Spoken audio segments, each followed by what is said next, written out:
Bonjour, moi c'est Aude Laborde, je suis professeure de SVT et je vais vous présenter mon utilisation de Folio pour cette année.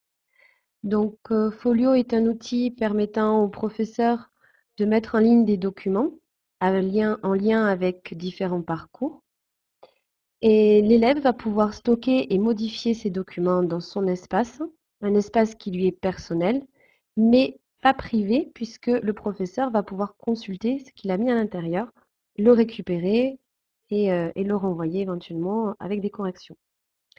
Donc l'élève va pouvoir gérer son espace comme il l'entend pendant le temps de classe, mais aussi ce qui est intéressant, c'est hors du temps de classe.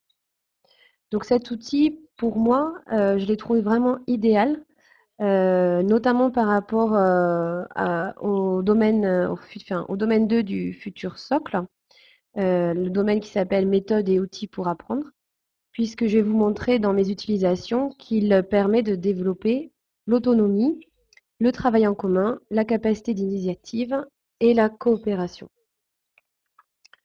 Donc, je vais vous présenter dans un premier temps l'utilisation de Folio que j'ai faite en cinquième en lien avec le parcours euh, éducatif et santé.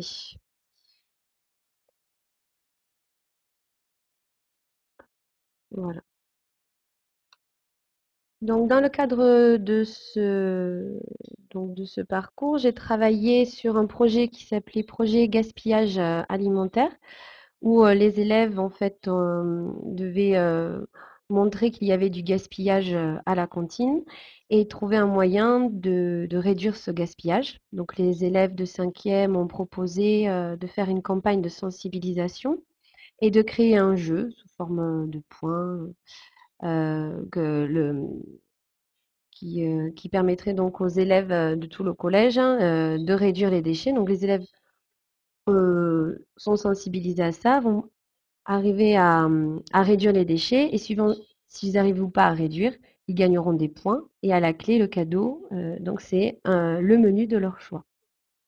Donc ce projet, je l'ai mené avec le professeur de mathématiques et le professeur documentaliste et en fait, il correspond totalement à un EPI qu'on pourrait faire avec la nouvelle réforme.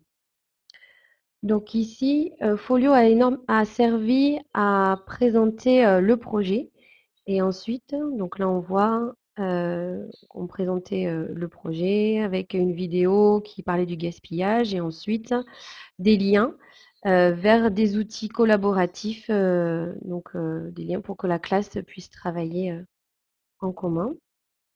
Et ensuite, au fur et à mesure du projet, on, on a posté les différents comptes rendus des réunions, l'évolution du projet au fur et à mesure qu'il a été construit avec l'invention du jeu, etc.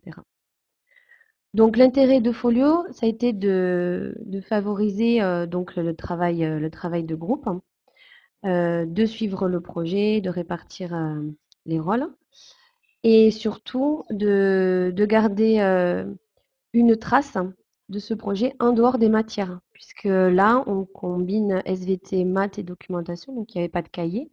Et Folio permet donc de stocker ces activités. Également, il nous a servi, avec la collègue, à communiquer. euh, Par le biais de Folio, on faisait nous-mêmes nos trames, on le postait sur Folio, la collègue le prenait, le rectifiait, et ensuite on le présentait aux élèves. Donc, il nous a servi autant à mettre en commun pour les élèves que pour nous-mêmes. Euh, Également, ce projet va être continué l'année prochaine en quatrième avec la valorisation des déchets de la cantine par la construction d'un poulailler, entre autres. Et donc, ça permet aux élèves de suivre ce projet puisque le parcours Folio va les suivre de la sixième à la troisième. Donc là, ils ont commencé le projet en cinquième et l'année prochaine, ils vont alimenter ce projet et ça leur permet d'avoir une traçabilité. Donc là, dans cet exemple, Folio favorise vraiment la coopération et le travail en commun. Ensuite, je vais vous montrer comment j'utilise Folio donc, dans le parcours à venir. Donc là, pour un peu en dehors de ma matière. En quatrième, voilà. Donc en quatrième, le projet que j'ai mené, alors, je le retrouve, voilà, présentation du projet. Donc là, les élèves devaient se mettre par groupe et présenter une structure ou un métier à l'aide d'un diaporama. Et donc, ce diaporama a été présenté et va être présenté lors de 2 conférences, donc une en février et une en juin. Donc les élèves prenaient contact avec un intervenant, prenaient, ses réponses, les modifiaient, et les complétaient avec, des liens ONICEP et réalisaient un document, un diaporama.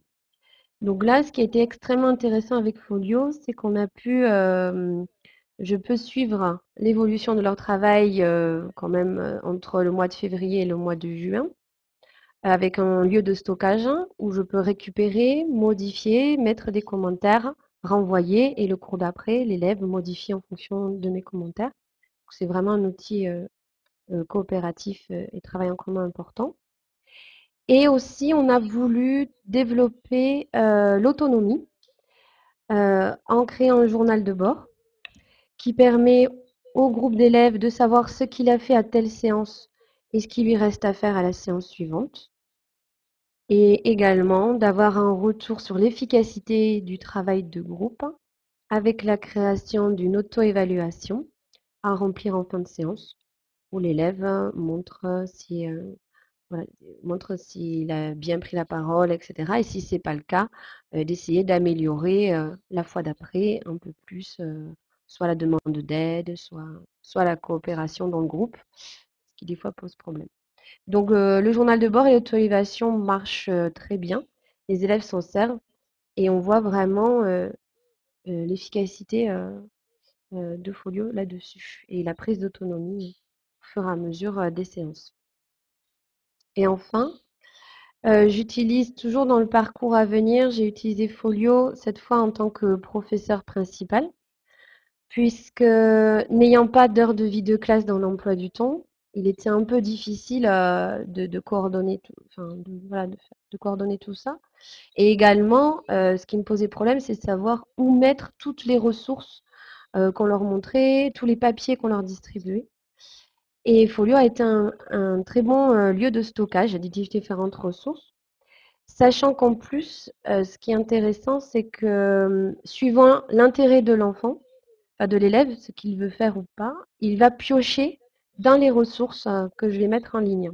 Donc s'il veut faire un bac pro, il va prendre tout ce qui concerne le bac pro et laisser de côté, la seconde générale, par exemple. Et également, ONICEP est un endroit magnifique enfin de ressources, mais c'est vrai que les élèves ont tendance parfois, pour certains, à s'y perdre et donc, grâce à Folio, j'ai simplifié. J'ai mis des liens, parfois un peu simplifiés pour qu'ils puissent s'y rendre directement. Donc, par exemple, là, c'est un lien vers les enseignements d'exploration. Voilà. Ensuite, j'ai utilisé aussi Folio pour le suivi donc des résultats d'un quiz qui a été fait par l'ONICEP de Lille, qui a fait un quiz qui s'appelle Quel métier est fait pour moi, qui montre différents domaines. Que l'élève donc l'élève passe ce test et puis va obtenir par exemple 60 ici. Et il peut faire ce test, donc ce que je conseillais, en quatrième, c'est ce qu'ils ont fait l'année dernière, et le refaire en troisième, au premier et au second trimestre, et ainsi voir l'évolution de ses centres d'intérêt et avoir un retour aussi sur lui-même. Et enfin, j'ai utilisé Folio avec les élèves qui ont du mal justement avec cette autonomie. Des fois, ils sont un peu perdus sur l'orientation. Et donc sur cette prise d'initiative, il y a des élèves qui ont du mal à prendre les initiatives, à choisir. Donc pour cela, j'ai créé donc des documents qui ont été beaucoup plus personnels que j'ai envoyés uniquement à l'élève, par exemple sur cet élève-là. Et lui, donc, il était un peu perdu sur les voies professionnelles qu'il voulait faire, donc je lui ai mis le lien vers les voies professionnelles en lui disant donc de bien chercher ce qu'il m'avait dit, les métiers du textile et de la mode.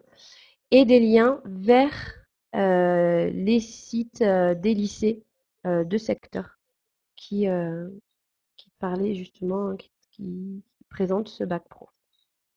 Voilà, donc là, Folio m'a vraiment servi pour développer l'autonomie, la prise d'initiative des élèves face à leur orientation et moi aussi à me simplifier un endroit où je puisse mettre toutes ces ressources. Voilà, j'espère